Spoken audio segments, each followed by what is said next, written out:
গোটা জনসাধারণের সম্পদ তাদের কাছে, তাদের কলমের মধ্যে, তাদের হস্তগত। চাইলে তারা এখান থেকে কলমের খোসা বেগম পাড়ায় বাড়ি করতে পারে, চাইলে এটা জনগণের সেবায় ব্যয় করতে পারে। আনা ওয়া কাফিরুল ইয়াতীমি কাহাতাইন, আল্লাহ রাসূল বয়ানে বলতেছেন, ওয়া আশারা বিস-সাব্বাবাতি ওয়াল বুসতা, আল্লাহ রাসূল বলতেছেন এই শাহাদাত আঙ্গুল আর তর্জনী, এই দুইটা যেমন একেবারে পাশাপাশি, আমি এবং এতিমের দেখভালকারী এরকম পাশাপাশি জান্নাতে থাকবে, এমন পাশাপাশি। হ্যাঁ, সমাজপতি বলতে পারে না যে আমাকে 50,000 দাও, আমি মীমাংসা করে দিব। এই কথা মুখ ফুটে না বলতে না পারার কারণে সে অমুকের কাছে পাঠায়, অমুকে আবার আরেকজনের কাছে পাঠায়। এই আদালত না সেই আদালত, সেই আদালত না এই আদালত। প্রত্যেকটা শিশুই, প্রত্যেকটা নাগরিকই ঋণের বোঝা মাথায় নিয়ে জন্মগ্রহণ করতেছে, এবং সেই ঋণটা প্রথম আলোর রিপোর্ট অনুযায়ী বলতেছি 24,830 টাকা। আলহামদুলিল্লাহ, আলহামদুলিল্লাহ নাহমাদুহু ওয়া নাস্তাঈনুহু ওয়া নাস্তাগফিরুহু ওয়া নু'মিনু বিহি ওয়া নাতাওয়াক্কালু আলাইহি ওয়া নাউযু বিল্লাহি মিন শুরুরি আনফুসিনা ওয়া মিন সাইয়্যাতি আ'মালিনা। من يهده الله فلا مضل له ومن يضلله فلا هادي له أي فلن تجد له وليا مرشدا. ونشهد أن لا إله إلا الله وحده لا شريك له، ونشهد أن سيدنا وحبيبنا وطبيب قلوبنا ومولانا محمد الذي أكمل الله تعالى به قصر النبوة وحكم في البرهان القرآن ألا نبي بعده، بعث إلى كافة الإنس والجن معلما أسوة للناس رحمة للعالمين بشيرا ونذيرا وداعيا إلى الله بإذنه وسراجا منيرا. أما بعد فأعوذ بالله من الشيطان الرجيم. بسم الله الرحمن الرحيم. إن الذين يأكلون أموال اليتامى ظلما إنما يأكلون في بطونهم نارا وسيصلون سعيرا. وقال تعالى في آية أخرى: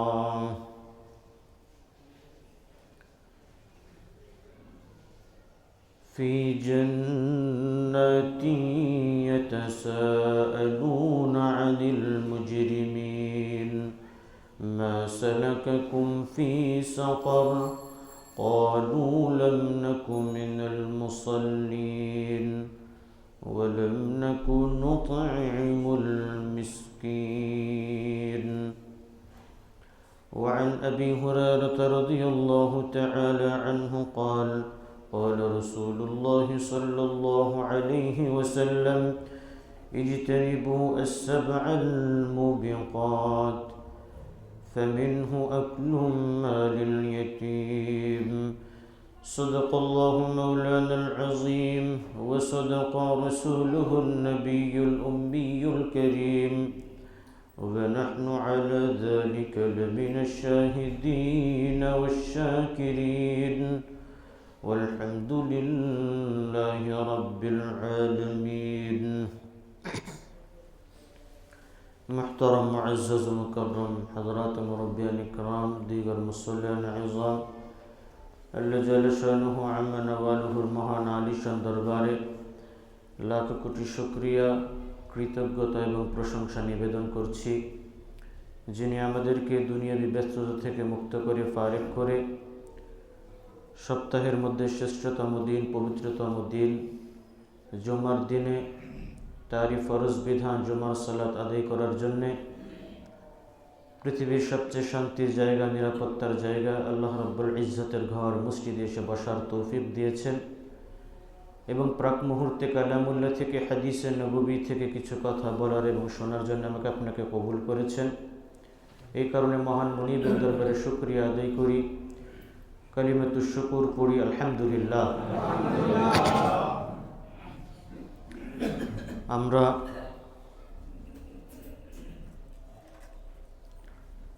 সম্পদ উপার্জনের ক্ষেত্রে ধন এবং সম্পদ এটা মানব জীবনে প্রয়োজন এবং সেই প্রয়োজন পূরণার্থে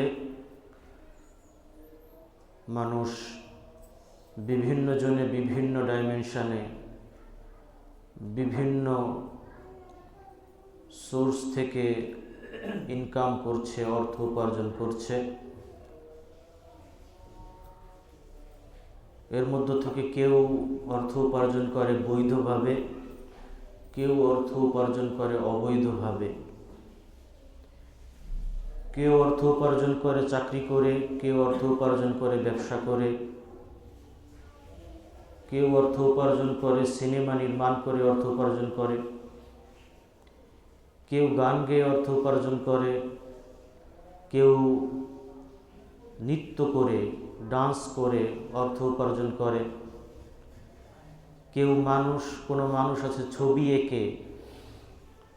আঁকে ড্রয়িং, চিত্রকলা, কেউ আছে এই ছবি এঁকে অর্থ উপার্জন করে, কোনো ব্যক্তি আছে সাপের খেলা দেখাইয়া টাকা ইনকাম করে, কেউ আছে জাদু দেখাইয়া টাকা ইনকাম করে, কেউ আবার ঝাড়ফুঁক করে তাবিজ তোমার করে ইনকাম করে, কেউ আবার চুরি করে ইনকাম করে, কেউ আবার ডাকাতি করে ইনকাম করে, কেউ আবার চাঁদাবাজি করে ইনকাম করে, কেউ আবার টেন্ডারবাজি করে ইনকাম করে, কোনো মানুষ আছে আবার মানুষ মেরে ইনকাম করে। ইনকাম হলো মানুষ মারা, কোনটাকে মানুষ মারে আর ইনকাম করে। তো ইনকামের যে কত ধরন আছে এগুলো বিভিন্ন শ্রেণী পেশার মানুষ আমরা নিজেরাই সম্যক জ্ঞাত, এই বিষয়ে বিস্তারিত বলার প্রয়োজন নাই। তবে যে বিষয়টা আমি উল্লেখ করছি সেটা হলো কেউ উপার্জন করে অন্যায়ভাবে, কেউ উপার্জন করে ন্যায়ভাবে। শুধু উপার্জন না, কোনো মানুষ আছে ব্যয় করে অন্যায়ভাবে, কোনো মানুষ আছে ব্যয় করে ন্যায়ভাবে, কিছু মানুষ আছে মিশ্র, তারা ইনকাম করে ভালোভাবে বৈধভাবে, কিন্তু বৈধভাবে ইনকাম করা টাকাটা খরচ করে অবৈধভাবে। আবার কিছু লোক আছে অবৈধভাবে ইনকাম করে কিন্তু খরচ করে আবার ভালো জায়গায়। এরকম মিশ্র মানুষ আছে। কিছু মানুষ আছে যাত্রা দেখতে যায়, গানের অনুষ্ঠানে যায়, কনসার্টে যায়, তার বৈধ ইনকামটা ওখানে গিয়ে খুশি হয়ে গানে নাচে মুগ্ধ হয়ে ডান্সারকে, সিঙ্গারকে, যিনি ডান্স করলো অথবা যেই ব্যক্তি গান পরিবেশন করলো তার প্রতি মুগ্ধ হয়ে আবেগ আপ্লুত হয়ে বকশিশ দেয়। তো এই লোকের ইনকাম উপার্জনটা হয়তো বৈধভাবে করেছে, কিন্তু এই লোকের খরচটা, ব্যয়টা জায়গা মতো হয় নাই, বৈধভাবে হয় নাই। কেউ আবার খরচ করে এলাকা ভিত্তিক বিভিন্ন দিবস উপলক্ষে চাঁদা, কেউ আবার ব্যয় করে ওই সমস্ত জায়গায়। আজকালকার ছোট ছোট বাচ্চারাও বের হয়ে গেছে, অবুঝ শিশু 8 বছর 10 বছর সর্বোচ্চ বয়স 10 বছর হবে। আমার বাসায় কলিং বেল দিল, আনুমানিক 5 থেকে 6 জন হবে। একজনের বয়স 10 বছরের উপরে হবে না, সব 10 বছরের নিচে। এবং শুধু আমার বাসায় যায় নাই, আপনারা এখানে মহল্লায় যারা আছেন অনেকের বাসায় গিয়েছে। কি উদ্দেশ্যে আসছো? চাল দেন, ডাল দেন। চাল ডাল কেন? কালকে 16 ডিসেম্বর। তো এই বাচ্চাগুলোকে কে শিখাইল? কে তাদেরকে এই থালাবাটি ধরায় দিল? জাতির বিবেকের কাছে প্রশ্ন। কে তাদেরকে প্ররোচনা দিল, মোটিভেট করলো, ইন্সপায়ার কারা করলো? এরা 10 বছর হয় নাই, টিনেজারও বলা যায় না। এই বয়সে যদি তারা রাস্তাঘাটে না, শুধু বড় বড় অ্যাপার্টমেন্টে ঢুকে ঢুকে প্রত্যেকের বাসায় কলিং বেল দিচ্ছে, এতটুকু ছোট ছোট বাচ্চা। এই বয়সে যদি তারা এতটুকু উদ্যোগ নিতে পারে, যখন তাদের মধ্যে তারুণ্য আসবে, যৌবন আসবে, শরীরে শক্তি সঞ্চয় হবে, তখন এদের দ্বারা আরো কি কি হতে পারে একটু ভাববার বিষয়। তো যাই হোক, যে কথা বলছি যে ইনকামের ব্যাপারটা, উপার্জন এবং ব্যয়। তো ইনকাম, অবৈধভাবে যারা ইনকাম করে তাদের ব্যাপারে আমরা গত বেশ কয়েক জমা আলোচনা করছি। প্রথমে আমরা আলোচনা করেছিলাম ঘুষ, যারা ঘুষের মাধ্যমে ইনকাম করে তাদের ব্যাপারে। এরপরে আমরা আলোচনা করেছি দীর্ঘ সময় সুদের মাধ্যমে ইনকাম। এই বিষয়টা আর আলোচনা করতে চাই না, কারণ সুদ বিষয়ে প্রায় 3-4 জমা হয়ে গেছে। এবং এই সুদের ঋণ, সুদের বোঝা, আল্লাহ রসুল যে বললেন কিয়ামতের আগে যে সুদ খাবে না, সুদ দিবে না, কিন্তু সুদের ধুলাবালি তার গায়ে লাগবে। আসলে শুধু ধুলাবালি গায়ে লাগে, গত জমায় বুঝাই দিছি কিভাবে ধুলাবালি গায়ে লাগে। কিন্তু শুধু ধুলাবালি গায়ে লাগতেছে না, একেবারে আমাদের এই স্বাধীন সার্বভৌম যে রাষ্ট্র বাংলাদেশ, গণপ্রজাতন্ত্রী, সুবর্ণ জয়ন্তী, বিজয়ের সুবর্ণ জয়ন্তী আমরা গতকাল উদযাপন করলাম। এই আজ পর্যন্ত যতগুলো শিশু, আজকেও যে সমস্ত শিশু জন্ম নেবে, প্রত্যেকটা শিশুর মাথার উপরে 24,830 টাকা ঋণের বোঝা। এবং এই ঋণটা কিসের ঋণ? সুদের।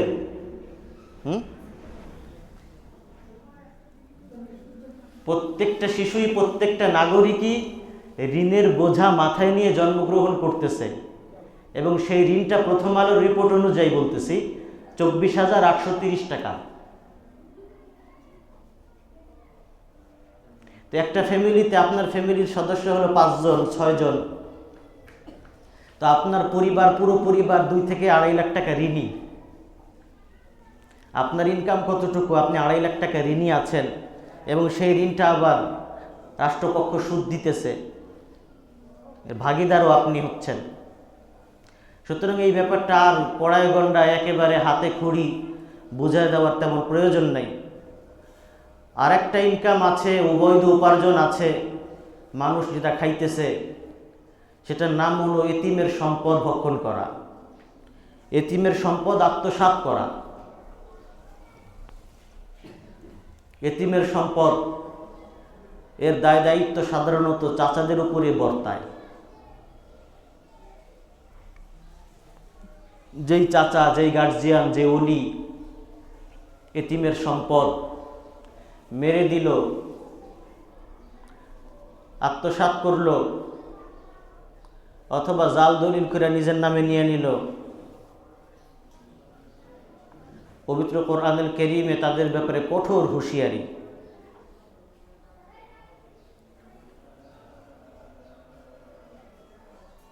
এতিমেরটা খাওয়া তো অনেক পরের ব্যাপার, এদের সম্পদ আত্মসাৎ তো অনেক দূরের বিষয়, বরং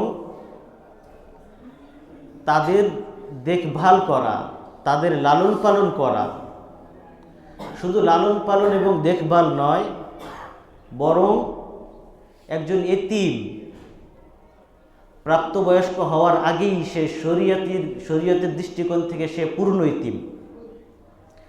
তো এই প্রাপ্তবয়স্ক হওয়ার আগে একটা বাচ্চা, অল্পবয়স্ক বাচ্চা, কিন্তু এই বাচ্চাকে এতিম হওয়ার কারণে আমি আপনি যত পদাধিকার বলে যতটা সম্মানের অধিকারী হই না কেন,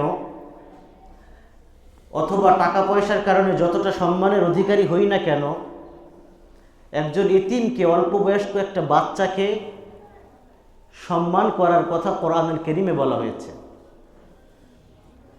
বাচ্চা, কিন্তু তাকে কি করতে হবে? সম্মান করতে হবে। এবং আমরা যে সম্মান করি না, কোরআনুল কারীমে সেটার প্রতিবাদ করা হয়েছে। সূরা ফাজরের মধ্যে আল্লাহ রাব্বুল ইজ্জত বলতেছেন, কাল্লা বাল্লা তুকরিমুনাল ইয়াতীম। আল্লাহ বলতেছেন, কাল্লা বাল্লা তুকরিমুনাল ইয়াতীম, কখনোই নয়, কশ্চিনকালেও না। লা তুকরিমুনাল ইয়াতীম, তোমরা এতিমকে সম্মান করো না, মূল্যায়ন করো না।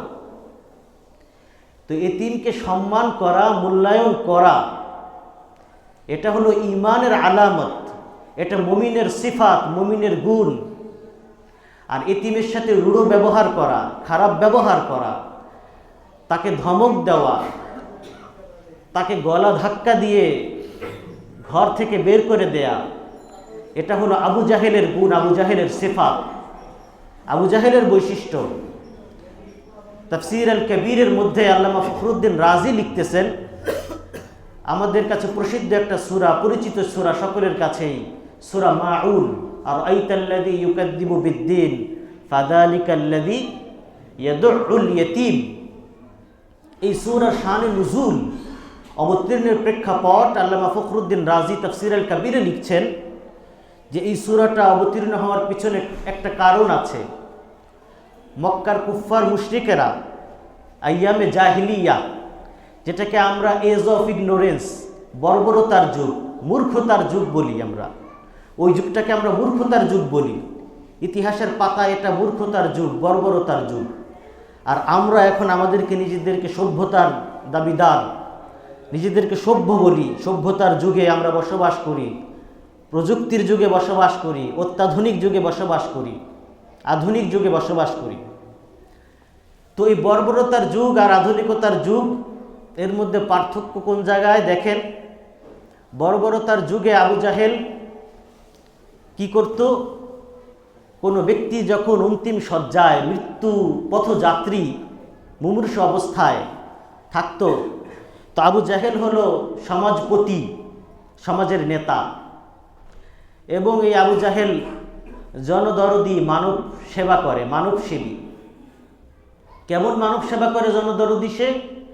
কোনো ব্যক্তি, মৃত্যু পথযাত্রী ব্যক্তির কাছে সে যাইত, সম্মানিত ব্যক্তি, সমাজপতি আসছে, তার মাথার কাছে বসতো, বসে মাথায় হাত বুলাইতো। ভালো ব্যক্তি মাথায় হাত বুলায় বলতো, তাফসীর আল কবীরে লিখতেছে, মাথায় হাত বুলায় বলতো যে তুমি যে মৃত্যুর পথযাত্রী, তোমার যে সম্পদগুলো আছে, এই সম্পদগুলো আমার নামে লিখে দাও। কার নামে লিখে দিবে? আবু জাহেলের নামে। সম্পদগুলো আমার নামে লিখে দাও, আমার নামে লিখে দাও।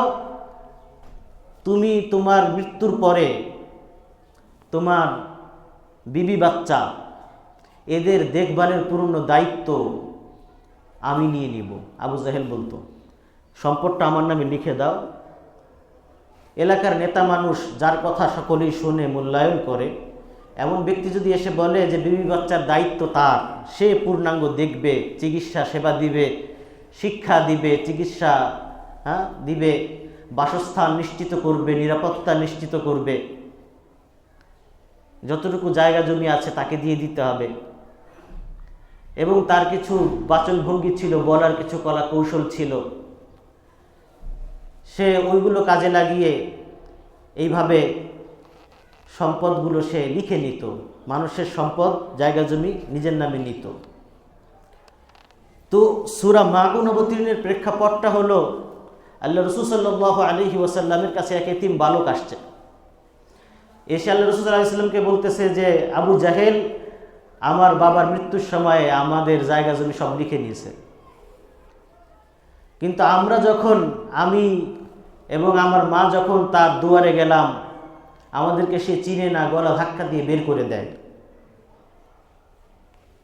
কোনোভাবেই আমাদের সম্পদ আমরা উদ্ধার করতে পারছি না, সেবাও নিশ্চিত করতে পারছি না। তাহলে রাসূল সাল্লাল্লাহু আলাইহি ওয়াসাল্লাম শুনে এই বাচ্চাকে বললেন, আর অন্যান্য যারা নেতা আছে, উতবা, শাইবা, ওয়ালিদ ইবনে মুগীরা,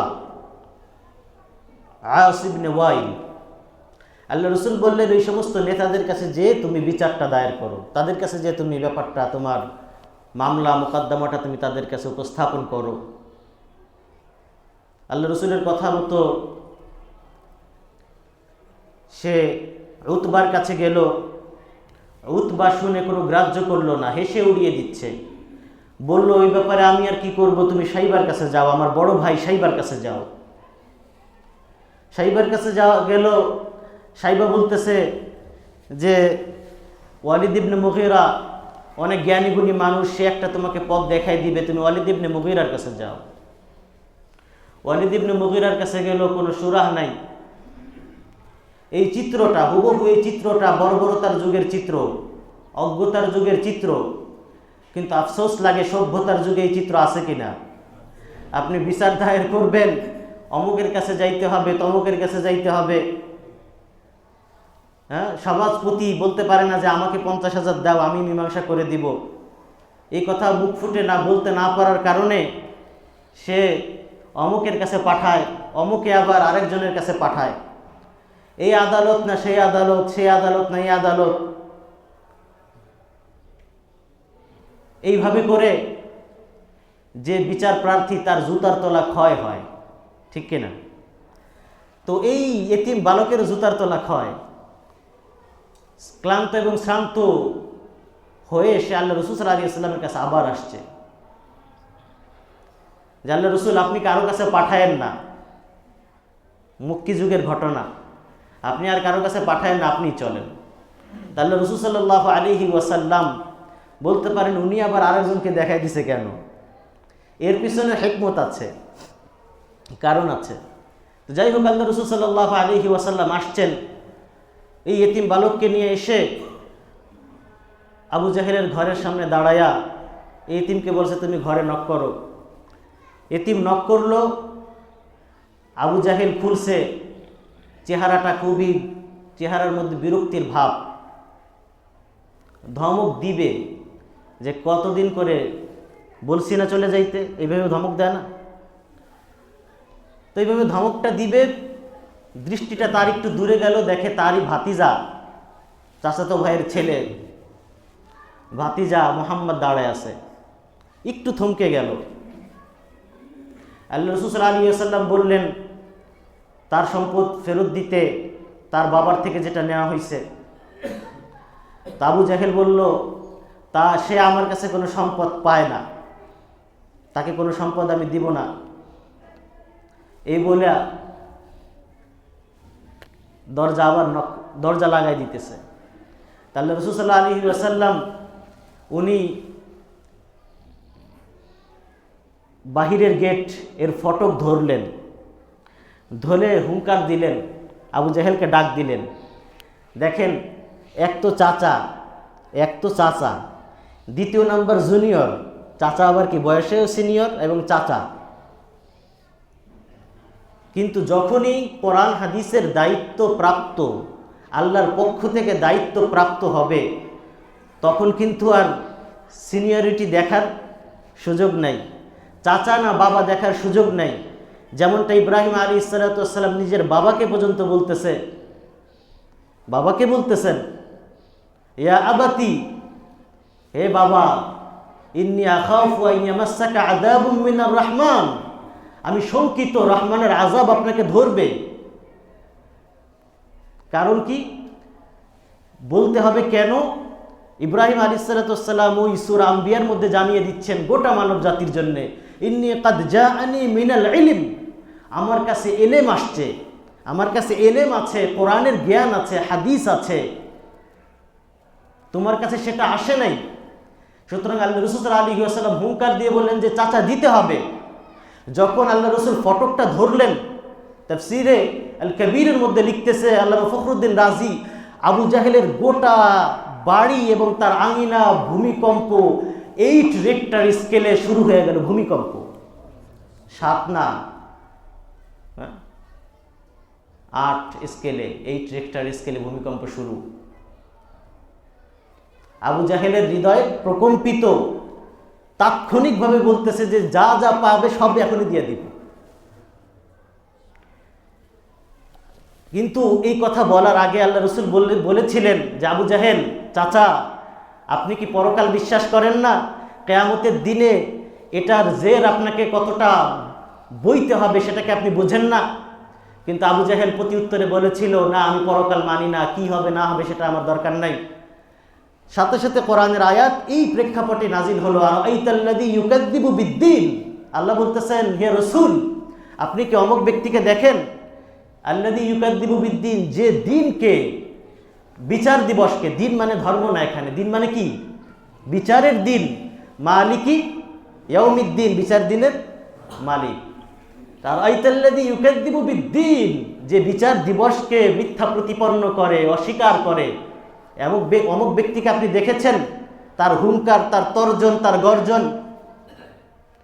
কিছু লোক আছে যখন ডান্ডা পড়ে তখন একেবারে লেজটা কি হয়ে যায়? সোজা হয়ে যায়।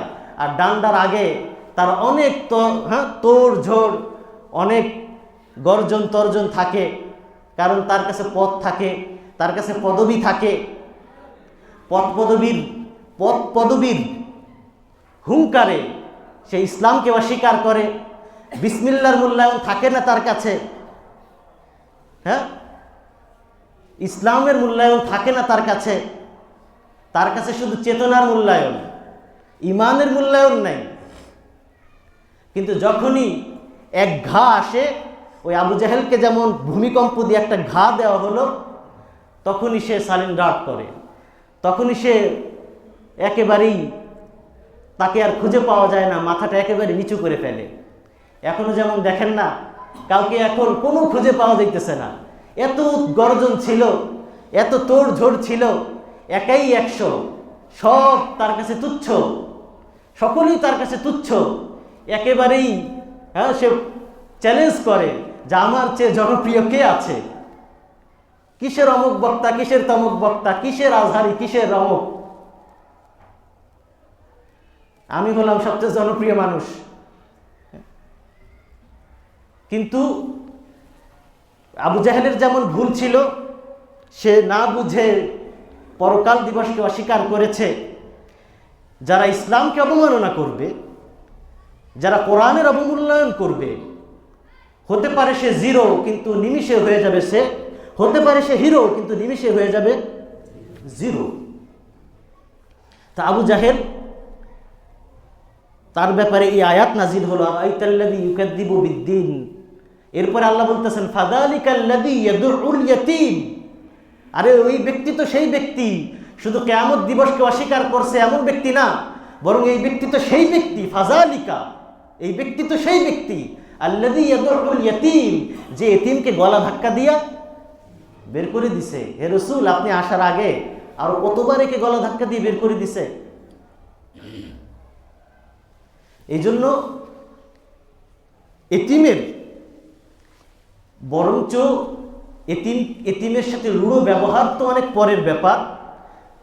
ওই সূরা ফাজরের মধ্যে আল্লাহ রাব্বুল ইজ্জত বলে দিলেন, কাল্লা বাল্লা তুকরিমুনাল ইয়াতীম, এতিমকে তোমরা সম্মান করো না।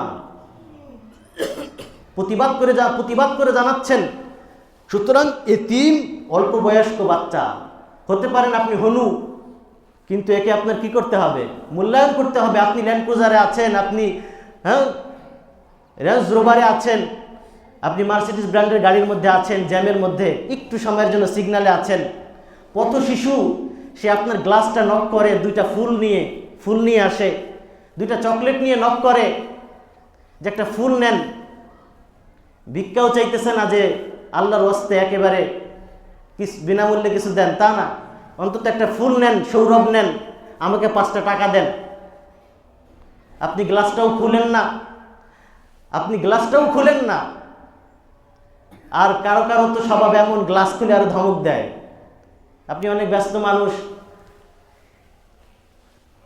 তো আল্লাহর কোরআনে আল্লাহ বলতেছেন ফাযালিকাল্লাযী ইয়াদুল ইয়াতীম, এতিমকে গলা ধাক্কা দেওয়া জাহান্নামে যাওয়ার অন্যতম কারণ। যেহেতু কোরআনুল কারীমে সূরা মুদ্দাসসিরের মধ্যে আল্লাহ বলতেছেন যে জান্নাতীরা পরস্পরে কনভারসেশন করবে, আলাপ আলোচনা করবে, আলাপচারিতা। এখন যেমন চা চক্র হয়, বসে একটু চা খায়, তো জান্নাতে বসে এমন চা চক্র হবে, আলাপচারিতা। কিন্তু ওই আলাপচারিতা হবে জাহান্নামী প্রসঙ্গে, জাহান্নামে যারা গেছে তাদের প্রসঙ্গে আলোচনা। এবং এখন যেমন ভিডিও কলে কথা বলে, এই জান্নাতীরা জাহান্নামীদের সাথে ভিডিও কলে কথা বলবে, একেবারে দেখাই দিবে। জান্নাতীরা জাহান্নামীদেরকে ভৎসনা করবে, তিরস্কার করবে, কি ব্যাপার তোমরা জাহান্নামে কেন? দুনিয়ায় তো অনেক বড় বড় বক্তৃতা দিছো, হ্যাঁ, দুনিয়ায় তো তোমার অনেক সম্মান ছিল। আজকে তোমার গাড়ি যে চালাইছে, যে ড্রাইভার তোমার গাড়ি চালাইলো, সেই ড্রাইভার জান্নাতে, আর আজকে তুমি হ্যারিয়ারে চড়ো, কিন্তু চড়ছো দুনিয়াতে, কিন্তু এখন তুমি জাহান্নামে। তোমার গাড়ি যে চালাইলো সে জান্নাতে। কোরআনে আল্লাহ বলতেছেন ফি জান্নাতিন ইয়াতাসাআলুন, জান্নাতে বসে তারা পরস্পরে আলোচনা করবে, পর্যালোচনা করবে। কাদের সম্পর্কে? আনিল মুজরিমিন, অপরাধীদের সম্পর্কে। যারা অপরাধী তাদের সম্পর্কে আলোচনা, পর্যালোচনা। কি পর্যালোচনা? অপরাধীদেরকে জিজ্ঞেস করবে মা সালাকাকুম ফি সাকার, এই জাহান্নামের যে যতগুলো স্তর আছে এর মধ্যে একটা স্তর হলো সাকার। কি ব্যাপার তোমরা সাকারে কেন? জাহান্নামে গিয়েছো তো গিয়েছো, আবার জাহান্নামের এত নিম্ন, এত নিকৃষ্ট স্থানে, মা সালাকাকুম ফি সাকার, এই সাকারে কেন গেলা? তখন তারা আবার উত্তর দিবে ক্বালু লাম নাকু মিনাল মুসাল্লিন, তারা বলবে আমরা মুসল্লি ছিলাম না। কি ছিলাম না? মুসল্লি। সকলেই বুঝতেছি, মুসল্লি আমরাও বলি। ক্বালু লাম নাকু মিনাল মুসাল্লিন, আমরা মুসল্লি ছিলাম না। হাইয়া আলাস সালাহ আমার কানের মধ্যে আসছে, কিন্তু আমি চার দোকানেই বসে আছি। আমি ওই যে সিনেমাটা দেখতেছি ওটা আমার কাছে অনেক বড়, ওটা শেষ না হইলে কেমনে যাই। কিছু কিছু রিক্সাওয়ালা আছে, ভাই যাবেন নাকি মেরুল? না, যাব না।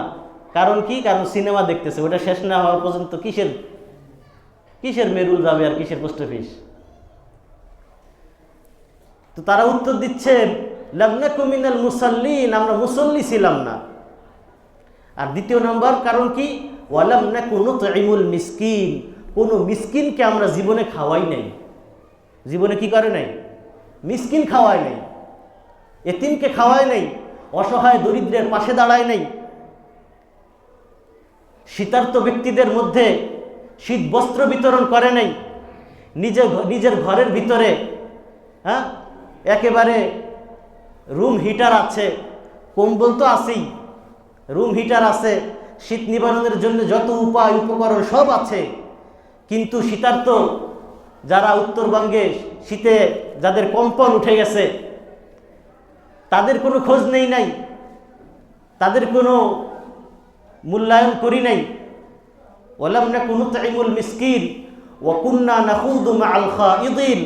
তৃতীয় নম্বরে তারা বলবে আমরা সমাজের যে বেহুদা লোক আছে, অনর্থক কিছু লোক থাকে সমাজে, যাদের কোনো কামকাজ নাই, মানুষ নিয়ে চর্চা করে, মানুষের সমালোচনা নিয়ে চর্চা, বিভিন্ন জনের আলোচনা। তা আল্লাহ বলতেছেন ওয়া কুন্না নাখুদু মাআল খাইদিন, এরা বলবে যে আমরা অহেতুক কাজে নিজেদেরকে মশগুল রাখতাম, ভালো লোকের সাথে চলতাম না এবং ভালো কাজে অংশীদার হতাম না, মন্দ কাজে অংশীদার। কোথায় হাতির ঝিল কবে কবে কনসার্ট আছে তার সেই শিডিউল তার জানা আছে, কিন্তু পাশে যে একটা ওয়াজ মাহফিল হইতেছে তার ওখানে জানা নাই, যাওয়ার চিন্তাও নেই। ওয়া কুন্না নাখুদু মাআল খাইদিন ওয়া কুন্না নুকাদ্দিবু বিয়াউমিদ্দিন, এবং আমরা পরকালকে অবিশ্বাস করতাম। দুনিয়ার জীবনে এইভাবে কাটাইছি, হাত্তা আতানাল ইয়াকিন, চোখের পলকে মৃত্যু চলে আসছে। বলবে হাত্তা আতানাল ইয়াকিন, চোখের পলকে মৃত্যু চলে আসছে। মনে করছিলাম, চিন্তা করছিলাম যে জীবনটা আর কয়দিন, একটু আনন্দ করি, একটু ফুর্তি করি, একটু মজ মাস্তি করি, একটু ভোগ বিলাস করি, কিন্তু মৃত্যু তো চলে আসলো। হাত্তা আতানাল ইয়াকিন। এরপর আল্লাহ বলতেছেন ফামা তানফাউহুম শাফাআতুশ শাফিঈন, মৃত্যু যখন ঘনে আসবে তখন তার কোনো সুপারিশকারী তার কাজে আসবে না। এখন কোনো সুপারিশকারী কাজে আসবে না। ফামা তানফাউহুম, তাদের উপকারে আসবে না, সে যত বড় পীরের মুরিদি হোক, হ্যাঁ, সে যত বড় দরবারি যাক। আল্লাহ বলতেছেন ফামা তানফাউহুম শাফাআতুশ শাফিঈন, সুপারিশকারীর সুপারিশ কোনো কাজে আসবে না। তাই এতিমের সম্পদ আত্মসাৎ, বরং এতিমেকে লালন পালনের কথা, তার দেখভালের কথা আল্লাহ রাসূল সাল্লাল্লাহু আলাইহি ওয়াসাল্লাম বলেছেন। আল্লাহ রাসূল বলতেছেন আনা ওয়া কাফিরুল ইয়াতীমি কাহাতাইন, আমি এবং এতিমের দেখভাল যে করবে, আল্লাহ রাসূল বলতেছেন জান্নাতে এতিমের দেখভালকারী ব্যক্তি এবং আমি আল্লাহ রাসূল একই সাথে প্রতিবেশী হয়ে থাকব। আল্লাহ রসুলের সাথে, হ্যাঁ, আল্লাহ রসুলের সাথে জান্নাতে থাকা, ওনার প্রতিবেশিত্ব পাওয়া, আল্লাহ রসুল এর নেইবারহুড, হ্যাঁ, প্রতিবেশী আল্লাহ রসুল হওয়া। আনা ওয়া কাফিরুল ইয়াতীমি কাহাতাইন, আল্লাহ রসুল বয়ানে বলতেছেন ওয়া আশারা বিসাব্বাবাতি ওয়াল বুসতা, আল্লাহ রসুল বলতেছেন এই শাহাদাত আঙ্গুল আর তর্জনী, এই দুইটা যেমন একেবারে পাশাপাশি, আমি এবং এতিমের দেখভালকারী এরকম পাশাপাশি জান্নাতে থাকবে, এমন পাশাপাশি। শুধু তাই না, এক সাহাবী আসছেন আল্লাহ রসুলের কাছে, এসে বলতেছেন আল্লাহ রসুল আমার হৃদয়টা অনেক কঠিন, হৃদয়টা অনেক কঠোর, পাথরের মতো শক্ত হয়ে গেছে, আমাকে একটা অ্যান্টিবায়োটিক দেন, নর্মাল ট্যাবলেটে কাজ হবে না। আল্লাহ রসুল বলতেছেন তোমার জন্য অ্যান্টিবায়োটিক হলো ইরহামিল ইয়াতীম, তুমি এতিমের উপর রহম করো, তার সাথে ভালো আচরণ করো, তার সাথে সদ্ব্যবহার করো। এতিম যেখানেই পাও ওয়ামসাহ রাসাহু, এতিমকে পাইছো সাথে সাথে তার মাথায় একটু হাত বুলায় দাও। মাথায় হাত বুলাইছো, তোমার কাছে টাকা আছে, ওয়াতইমহু, তাকে পারলে কিছু খাওয়াও, টাকা নাই, মাথায় হাত বুলায় দাও। আল্লাহ রসুল বলতেছেন ইয়ালিনু কালবুকা, আল্লাহ সুবহানাহু ওয়া তাআলা তোমার হৃদয়কে একেবারে মোমের মতো গলায় দিবেন।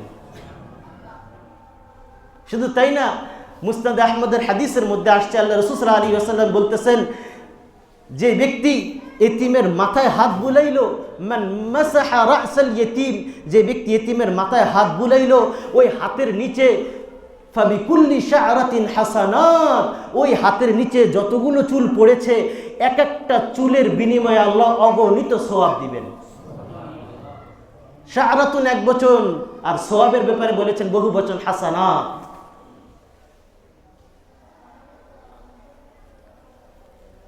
আর আল্লাহ রাসূল সাল্লাল্লাহু আলাইহি ওয়াসাল্লাম 60টা ধ্বংসাত্মক গুনার কথা বলেছেন। 60টা ধ্বংসাত্মক গুনাহ, যেই গুনাহ করলে ধ্বংস, যেই গুনাহগুলোকে বলা হয়েছে আস-সাবউল মুবিকাত, এমন 60টা গুনাহ আল মুবিকাত যেটা ধ্বংসের দিকে সুস্পষ্ট নিয়ে যাবে। আবু হুরায়রা থেকে বর্ণিত হাদিস, আল্লাহ রাসূল সাল্লাল্লাহু আলাইহি ওয়াসাল্লামকে বলা হচ্ছে মান হুন্না ইয়া রাসূলুল্লাহ, সেই 60টা গুনাহ কি? আল্লাহ রসুল বললেন প্রথমে আল ইশরাকু বিল্লাহ, আল্লাহর সাথে শিরিক করা, শিরিক করেছো তুমি ধ্বংস, তুমি জাহান্নামে যেতে হবে তোমার। এরপরে আল্লাহ রসুল বলতেছেন ওয়া সিহরু, জাদু করা, জাদু টোনা করা, জাদু করে, তাবিজ করে, মানুষকে নষ্ট করে, বিয়ে আটকায় রাখে, আছে না? ওয়া সিহরু, জাদু করা। 3 নম্বরে আল্লাহ রসুল বলতেছেন ওয়া কাতলুন নাফসাল্লাতী হারামাল্লাহু ইল্লা বিল হক, মানুষ খুন করা, মানুষকে হত্যা করা 3 নাম্বার এমন গুনাহ যে গুনাহ করলে জাহান্নাম নিশ্চিত। 4 নম্বরে বলতেছেন ওয়া আকলুর রিবা, সুদ খাওয়া। কি খাওয়া? সুদ খাওয়া। আপনি সুদ খান, মাথায় টুপি আছে, নামের আগে হাজি আছে, রমজানে আবার ইফতার পার্টিও দেন, কিন্তু আপনার পরিণাম জাহান্নাম এটা সুনিশ্চিত, জাহান্নাম, তওবা যদি না করে। আল্লাহ রসুলের হাদিস অনুযায়ী 4 নম্বরে বললেন আকলুর রিবা, সুদ খাওয়া। 5 নম্বরে বললেন আকলু মালিল ইয়াতীম, এতিমের মাল খাওয়া, এতিমের সম্পদ খাওয়া। এতিমের সম্পদ খাওয়া মানে সম্পদ খাওয়া না, আগুন খাওয়া। সূরা নিসার মধ্যে আল্লাহ বলতেছেন ইন্নাল্লাযীনা ইয়াকুলুনা আমওয়ালাল ইয়াতামা যুলমা। আল্লাহ রাব্বুল ইজ্জত বলেন যারা এতিমের মাল অন্যায়ভাবে খাইল, ইন্নামা ইয়াকুলুনা ফি বুতুনিহিম নারা, তারা তো সম্পদ খায় নাই, তারা সম্পদ খায় নাই, মাল খায় নাই। আল্লাহ বলতেছেন ইন্নামা ইয়াকুলুনা ফি বুতুনিহিম নারা, তারা কেবল তাদের পেটের মধ্যে আগুন ঢুকাইছে, আগুন খাইছে, আগুন খেয়েছে, আগুন। আল্লাহ বলতেছেন ওয়াসায়াসলাউনা সাঈরা, সাঈর না বরং সাঈরা একালিফ টান, অর্থাৎ ওয়াসায়াসলাউনা সাঈরা, অবশ্যই অচিরেই অচিরেই তাকে জাহান্নামের আগুন দিয়ে ঝলসানো হবে। তাফসিরে লিখছে ওয়াসায়াসলাউনা, ঈসা আসছে আর লাস্টে যে সাঈরা আসছে, আলিফ টান আসছে, এর অর্থ হলো মৃত্যু হওয়ার সাথে সাথে কবরে ঢুকাবে আর সাথে সাথে জাহান্নামের আগুন তার মধ্যে ঢুকানো হবে। কবরে যাইতে দেরি, জাহান্নামের আগুন তাকে স্পর্শ করতে দেরি নাই। ওয়াসায়াসলাউনা সাঈরা, জাহান্নামের আগুন খাইতেছে। এতিম মানে শুধু শুধু বাপ মা মারা গেছে, বাপ মারা গেছে, এতিম। এতিমের মুহাদ্দিসিন এবং মুফাসসিরিন ইকরাম কয়েকটা ক্লাসিফিকেশন করেছে, কয়েকটা ক্লাসিফিকেশন। এতিমের একটা প্রকার এতিম, তারাও একটা প্রকার এতিম। মুহাদ্দিসিন ইকরাম লিখছেন যে অধীনস্থ ব্যক্তি, আপনি বস মানুষ, আপনার অধীনস্থরা আপনার কাছে, আপনার অধীনস্থ ব্যক্তির আপনার কাছে এতিম, আপনার অধীনস্থরা আপনার কাছে এতিম। আপনি প্রশাসনিক অনেক উচ্চ পদে আছেন, একজন কনস্টেবল সে এতিম, আপনি তাকে বাপমা তুলে গালাগালি করেন, একেবারে নিজ চোখে দেখা, নিজ কানে শোনা। হ্যাঁ, উচ্চ পদের লোক এমনভাবে একটা গোলামের সাথে এমন আচরণ করেন, একজন সোলজারের সাথে যেমন আচরণ করা হয়। সে আপনার কাছে এতিম, তার কিছু বলার এখানে ভাষা নাই, মুখ বুজে সহ্য করতেছে, তার মনের মধ্যে কষ্ট আসতেছে। যার কারণে আল্লাহ রাসূল সাল্লাল্লাহু আলাইহি ওয়াসাল্লাম যখন ওনার রূহকে কবজ করা হবে, আল্লাহ রাসূল সাল্লাল্লাহু আলাইহি ওয়াসাল্লাম একেবারে অন্তিম মুহূর্ত, একেবারে অন্তিম মুহূর্ত, বেহুশ হয়ে যাচ্ছেন, আবার হুঁশ ফিরতেছে, বেহুশ হয়ে যাচ্ছেন। আয়েশা সিদ্দিকা রাদিয়াল্লাহু তাআলা আনহার উরুর উপরে আল্লাহ রাসূলের মাথা, আল্লাহ রাসূল শুয়ে আছেন, হুঁশ নেই, চোখ দিয়ে বেয়ে বেয়ে পানি পড়তেছে, চোখ দিয়ে বেয়ে বেয়ে পানি পড়তেছে। আল্লাহ রাসূল সাল্লাল্লাহু আলাইহি ওয়াসাল্লাম হাত উঁচু করে বললেন আসসালাত আসসালাত ওয়া মা মালাকাত আইমানুকুম। এই অন্তিম মুহূর্তে চোখ দিয়ে পানি পড়তেছে আর তিনি ওসিয়ত করতেছেন যে আসসালাত আসসালাত, নামাজ ছেড়ো না, নামাজ ছেড়ো না, ওয়া মা মালাকাত আইমানুকুম, এবং তোমার অধীনস্থদের সাথে ভালো ব্যবহার করো। শেষ মুহূর্তে চোখ দিয়ে পানি পড়তেছে, জানটা চলে যাবে, এই মুহূর্তে মানুষ কি কথা বলতে পারে? আল্লাহ রাসূল বলতেছেন ওয়া মা মালাকাত আইমানুকুম, তোমার অধীনে যারা আছে তাদের সাথে কোমল আচরণ করো। যার কারণে আনাস ইবনে মালিক আল্লাহ রসুলের 10 বছর খেদমত করছে, 10 বছর খেদমত করছে।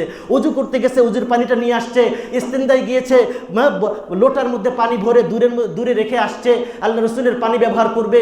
একেবারে সফরে হজরে সর্বাবস্থায় আল্লাহ রসুলের একেবারে সাথে সাথে লেগেছিল আনাস ইবনে মালিক। এই আনাস ইবনে মালিক রাদিয়াল্লাহু তাআলা আনহু নিজে বলতেছেন যে খাদামতু রাসূলুল্লাহ 10 সিনিন, আমি আল্লাহ রসুলের 10 বছর খেদমত করেছি।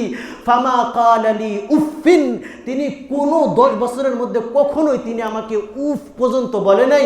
ওয়ালিমা সানাতা হাদা ওয়ালিমা আল্লাহ সানাতা, এবং তিনি আমাকে এই কথাও কখনো বলেন নাই লিমা সানাতা হাজা, আনাস এই কাজটা কেন করলা, ওয়ালিমা আল্লাহ সানাতা, কেন এই কাজটা করলা না, কেন এই কাজটা কেন করলা না, এই কাজটা কেন করলা, আল্লাহ রাসূল বলেন নাই কখনো। তো এই কথা বলতেছি যে এতিমের সম্পদ যারা খাইতেছে, অধীনস্থদের সম্পদ খাইতেছে, আজকে রাষ্ট্রপক্ষ তারা তাদের কাছে গোটা জনসাধারণ হলো এতিম, গোটা জনসাধারণের সম্পদ তাদের কাছে, তাদের কলমের মধ্যে, তাদের হস্তগত। চাইলে তারা এখান থেকে কলমের খোসায় বেগম পাড়ায় বাড়ি করতে পারে, চাইলে এটা জনগণের সেবায় ব্যয় করতে পারে। চাইলে এটা নিজের পরিবারের জন্য ব্যয় করতে পারে, চাইলে এটা জনকল্যাণে ব্যয় করতে পারে। এই জন্যে কোরআনের আয়াতগুলো ধরে ধরে বুঝানো দরকার, বুঝা দরকার। যেখানে আল্লাহ রাসূল সাল্লাল্লাহু আলাইহি ওয়াসাল্লাম বারবার ওসিয়ত করতেছেন, ওয়াহরিজুকুম মালাদ দাঈফাইন, সমাজে দুইটা শ্রেণী দুর্বল, এদের সম্পদের ব্যাপারে তোমরা চরমভাবে সতর্ক থাকবা। আল মারআতু ওয়াল ইয়তীম, বিধবা মহিলা, যেই মহিলার স্বামী নাই, আর এতিম বালক, এরা সমাজের অসহায়। আর এদের সম্পত্তি খাওয়ার জন্যে, এদের সম্পত্তি লুটেপুটে খাওয়ার জন্যে, জবরদখল করার জন্য প্রতিযোগিতা লাগে। আপনি কোর্টগুলোতে যান, দেখেন মামলার হিড়িক পড়ে আছে এই বিধবার সম্পত্তি খাওয়ার জন্যে, এতিমের সম্পত্তি চাচা মেরে দেওয়ার জন্যে। এই জন্যে বারবার বলতেছেন ফাযালিকাল্লাযী ইয়াদউল ইয়াতীম। আল্লাহ রাসূলকে সূরা দুহার মধ্যে বলতেছে আলাম ইয়াজিদকা ইয়াতীমান ফাআওয়া, হে রাসূল আমি কি আপনাকে এতিম পাই নাই? আল্লাহ রাসূলকে স্মরণ করায় দিচ্ছেন আলাম ইয়াজিদকা ইয়াতীমান ফাআওয়া, আমি আপনাকে এতিম পেয়েছি, আমি আপনাকে আশ্রয় দিয়েছি। সুতরাং পৃথিবীতে যারাই এতিম হবে, যারাই অসহায় হবে, যারাই অধীনস্থদের মধ্যে থাকবে, আল্লাহর কোরআনের এই আয়াত দ্বারা সকলেই একমত, তারা সকলেই আল্লাহর রাসূলের ওয়ারিস।